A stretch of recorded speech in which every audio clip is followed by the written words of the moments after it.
আসসালামু আলাইকুম ওরহমতুল্লাহ। প্রিয় বন্ধুগণ, এটি হচ্ছে সেই মসজিদে আদ্দাস যেখানে আল্লাহ রসুল সাল্লাল্লাহু আলাইহি সাল্লাম রক্তাক্ত অবস্থায় এসে বিশ্রাম করেছিলেন।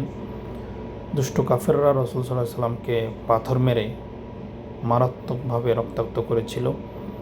এমত অবস্থায় এখানকার সেই সাহাবি হজরত আদ্দাস রাদিয়াল্লাহু তাআলা আনহু তিনি তার নিজস্ব বাগান থেকে আল্লাহ রসুল সাল্লাল্লাহু আলাইহি সাল্লামকে আঙ্গুরের রস পান করিয়েছিলেন। এই মসজিদের সাথে সেই আঙ্গুরের বাগান এখনও রয়েছে। এই সেই পথ যে পথ দিয়ে আল্লাহ রসুল সাল্লাল্লাহু আলাইহি সাল্লাম এসেছিলেন রক্তাক্ত অবস্থায়। আল্লাহ তাআলা আমাদেরকে আসার তৌফিক দান করুক। আপনারা দেখতে পাবেন এখানে সেই 3 ফল গাছ রয়েছে, যে 3 ফলের কথা আল্লাহ তাআলা কোরআনে বলেছেন। এই সেই 3 ফল আল্লাহ তাআলা সূরা নাজিল করেছেন, ওয়াত-তিন ওয়াজ-জাইতুন। এখানে দেখতে পাচ্ছেন আঙ্গুর, এখান থেকে বাগান থেকে সংগ্রহ করা আঙ্গুর। আল্লাহ আমাদেরকে আসার তৌফিক দান করুক।